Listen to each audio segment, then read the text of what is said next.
आदाब, मांगे दरा में एक बार फिर खुशामदीद। बलूचिस्तान एक ऐसा मामला है जिस पे हर लीडर ने बात करने की कोशिश की, लेकिन किसी ने भी शायद तहे दिल से इस मामले को संभालने का काम नहीं किया। आगाज़ पता नहीं कौन सी बलूचिस्तान पैकेज भी निकला था, उसके बाद कुछ ना हुआ और कुछ माह पहले हमने बलूचिस्तान सेपरेटिस्ट मूवमेंट को इस हद तक बढ़ते देखा कि लगता था कि बस आज तो कल बलूचिस्तान अलग हुआ। कभी स्विट्ज़रलैंड से आवाज़ आई, कभी अमेरिका से आवाज़ आई, कभी बलूचिस्तान के अंदर से आवाज़ आई, लेकिन लगा कि बस गए। लेकिन मीडिया ने अपनी रवायत को कायम रखते हुए चंद दिनों उसकी खैर खबर लेने के बाद उसको भूल भाल गए। फिर इमरान खान साहब ने बलूचिस्तान में एक तारीखी जलसा किया जिसमें पाकिस्तान के झंडे लहराए गए। कितनी अजीब सी बात लगती है कि बलूचिस्तान जो कि पाकिस्तान का एक अहम सूबा है, वहाँ पाकिस्तान के झंडे लहराना भी एक खसूसी बात हो गई और उस जलसे पे बहुत बात होती रही। लेकिन आज वज़ीर आज़म जनाब राजा परवेज़ अशरफ साहब ने बलूचिस्तान असम्बली से ख़िताब किया, वहाँ जाके बातें की और वही वादे कि मैं ये करूँगा, मैं वो करूँगा किया, लेकिन हुआ कुछ नहीं। और बलूचिस्तान और पाकिस्तान के बाकी सूबों और पाकिस्तान की हुकूमत के दरमियान एक फ़ासला बढ़ता गया और वज़ीर आज़म साहब की बलूचिस्तान में मौजूदगी में होने के बावजूद कोयटा में लोग मारे गए, डेड बॉडीज़ मिलती रहीं। अंदाज़न एक स्टेटिस्टिक्स ये कहती हैं कि 2008 और 2011 के बीच में तकरीबन 125 करीब बॉडीज़ मिली। अब होता ये है कि लोग अबडक्ट किए जाते हैं, मिसिंग पर्सन कहलाते हैं और कुछ अरसे बाद उनकी डेड बॉडीज़ मिलती हैं। पॉइंट ये है कि वो लोग जो लोगों को अगवा करते हैं, कुछ कहते हैं बलूचिस्तान लिबरेशन आर्मी है, कोई कहता है आईएसआई है, कोई कहता है फ़ौज है, लेकिन हतमी तौर पे इस मामले पे कोई ख़ास पेशरफ नहीं होती। इस पे बात करेंगे। मेरे साथ major general retired Mohammad Farooq जो कि साबिक GOC बलूचिस्तान के, वो लाइन पर मौजूद हैं। जनरल साहब अस्सलाम वालेकुम। जनाब अली, बलूचिस्तान एक ऐसा फ्लैश पॉइंट है जिस पे बारहा बात होती है, लेकिन वो बात फिर ख़त्म हो जाती है, उस पर कोई मुस्बत पेशरफ नहीं होती और कोई इवेंचुअल रिज़ल्ट नहीं निकलता। मुझे अगर आप समझाएं कि वहाँ क्या हो रहा है और जो हालिया वाक़या है जिसमें लोग अबडक्ट हुए, सवात के लोग भी हैं, पठान भी हैं, ये क्या कैफियत है? देखिए जी, ये बलूचिस्तान का जो मसला है ये बहुत पेचीदा मसला है और जिस तरह से इसके ऊपर बातचीत चल रही है, ये इससे लगता है कि लोगों को जो at the helm of affairs हैं उनको एक्चुअल प्रॉब्लम्स का पता ही नहीं है। ग्राउंड रियलिटी से बिल्कुल वो डाइवोर्स्ड हैं। उनको नहीं पता है कि आम लोगों के मसाइल क्या हैं।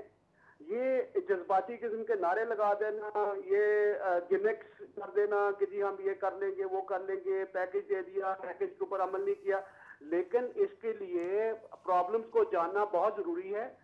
और ये प्रॉब्लम्स जो हैं ये डिफरेंट हैं, उसके लिए एक डिफरेंट प्रोग्राम की जरूरत है कि एक्चुअल प्रॉब्लम्स क्या हैं, सेंसेशन फैलाने वाले लोग क्या हैं और बलूचिस्तान में एक्चुअली बलूचिस्तानियों का मसला क्या है। फर्ज अगर मैं आपसे कहूं कि आप थोड़ा एलैबोरेट कीजिए। पर बात हुई है जी जी, फरमाइए। जी, कोल माइंस ये कोई पहली दफा वाकया नहीं हुआ है, ये बहुत ही अफसोसनाक वाकया है। ये शो करता है कि किस तरह से हमारी रिट जो है, रूल ऑफ लॉ जो है, किस तरह से चैलेंज किया जाता है। ये 2005 का मुझे पता है, उस वक्त भी ये वाकया हुआ था। उस वक्त तो ये इंतहा होगी थी कि जितने कोल माइंस है, ये मारवत, मारगट और ये सोरेज और इस तरह के, इसके ऊपर इन्होंने कब्जा कर दिया था। ठीक। और इस कब्जे को हटाने के लिए फिर फौज, FC का मिलके एक ऑपरेशन हुआ था और उस ऑपरेशन के नतीजे में ये कोल माइन जो है ये रिकवर कराई गई और फिर इसके बाद ये कोल माइन ऑपरेट होना शुरू हो गई। लेकिन 2-3 साल गुजरने के बाद फिर ये प्रॉब्लम दोबारा रूनुमा हुई और बाद में आपने देखा 2011 में भी FC ने एक ऑपरेशन किया था, लेकिन वो भी कोई फुल हार्टेड नहीं था। ये ऑपरेशन किया, उनको वहां से निकाल दिया, जो मिस्क्रिएंट्स हैं, जो टेररिस्ट हैं, जो BLA के लोग हैं, और निकालने के बाद वहां पर कोई ऐसा मैकेनिज्म नहीं छोड़ा है, कोई स्ट्रक्चर नहीं छोड़ा है कि इस प्रॉब्लम को हमेशा के लिए खत्म किया जाए। अभी आपने देखोगा 3-4 महीने पहले भी FC की पोस्ट के ऊपर अटैक हुआ जी। तो ये जो हो रहा है इसके पीछे बहुत सारे अवामल हैं। नंबर 1, ये बता देते हैं, इन्हीं कोल माइन जो कॉन्ट्रैक्टर्स हैं इनसे ये मंथली बता लिया करते थे और जब उन्होंने भत्ते की अमाउंट बहुत बढ़ गई। वो उन बेचारों में शक्कत नहीं थी जो कॉन्ट्रैक्टर थे कि हम उनको दे सकें। जब उन्होंने रिफ्यूज किया तो फिर उन्होंने ये प्रॉब्लम शुरू कर दी जी। और भत्ते के अलावा ये कौन भत्ता लेते हैं, ये इसी इलाके में अगर आप जाएं तो चंद किलोमीटर, 15, 20, 50 किलोमीटर के एरिया में फरारी कैंप्स भी हैं। जी हाँ। और ये कहते हैं कि जी जाएं जाके ऑपरेशन कर दें, ऑपरेशन करें। जैसे सुप्रीम कोर्ट के चीफ जस्टिस साहब ने भी कहा है कि एफसी क्या सोई हुई है, क्या ये लेवीज वाले सोए हुए हैं, इनको करना नहीं चाहिए, ऑपरेशन करना चाहिए। लेकिन ये ऑपरेशन करके वापस मत आए, वहां पर एक निजाम बना के आए और वो निजाम जो है उनको माइनर्स को प्रोटेक्शन की जरूरत है। एक तो ये इसका पहलू है। लेकिन फारूक साहब, मैं कथा कलाम ही कर रहा हूँ। फारूक साहब, ये भी तो एक बात कही जाती है और चीफ जस्टिस साहब ने भी अपनी जो चिट्ठी है, जो उनकी स्टेटमेंट्स, उन्होंने कहा कि लेवीज कंट्रोल एरिया जो है और एफसी के ऊपर भी इल्ज़ाम है कि उनके कंट्रोल एरियाज में भी क्राइम हो रहा है, भत्ताखोरी हो रही है। और ये भी इल्ज़ामात हैं कि जो एफसी के ऑफिसर्स हैं या एफसी के सोल्जर्स हैं वो भी इन्वॉल्व हैं इन तमाम चीज़ों में। उस पर क्या फरमाइएगा? जहां तक मैं एफसी को बहुत अच्छी तरह से जानता हूं, लेवीज के साथ भी मैंने काम किया है। जहां तक लेवीज का मामला है, देखो लेवीज की फोर्स का जो स्ट्रक्चर है या इनकी रिक्रूटमेंट का जो तरीकाकार है ये बहुत लूज है। ये कोई मेरिट बेस्ड फोर्स नहीं है। एफसी और फौज जो है इसमें कोई सिस्टम चलता है। और ये जो आप कहते हैं कि जी एफसी के ऑफिसर्स इन्वॉल्व हैं, ये इस तरह के मामलात में, किडनैपिंग में, ये कभी भी नहीं हो सकता है। ये they are not trained for that. उनको ये सिस्टम अलाउ ही नहीं करेगा।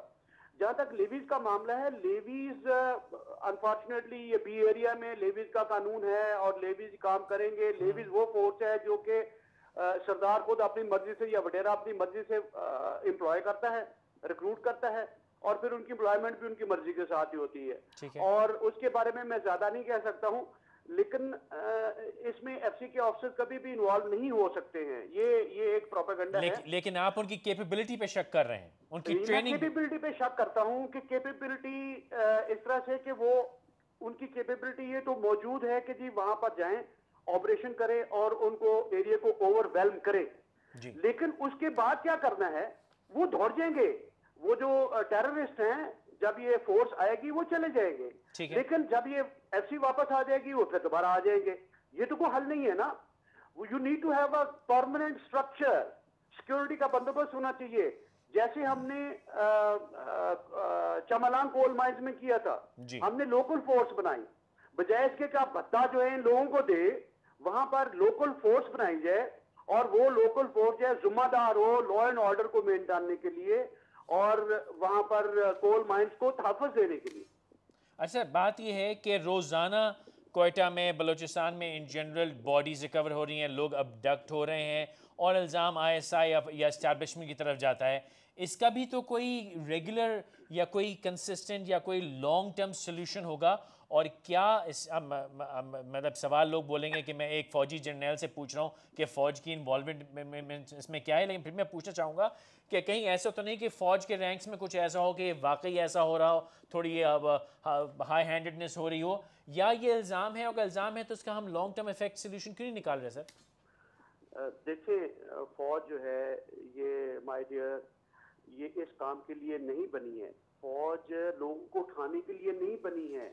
मैं वहां पर कमांड करता रहा हूं और हम जो है, हम तो अपने सिविलियन भाइयों के लिए अपना आप कुर्बान करते हैं।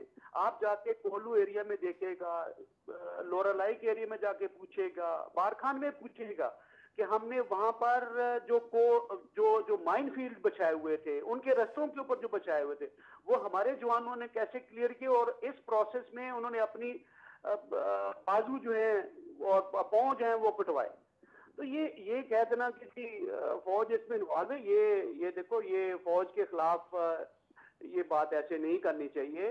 फौज आपकी है और जो ट्राइबल लोग हैं, ट्राइब्समैन हैं, वो फौज को बहुत प्यार करते हैं। आप जाके हमारी बात करें, आप मरी इलाके में जाके बात करें, वो आपको बताएंगे जी कि फौज क्या उनको तंग कर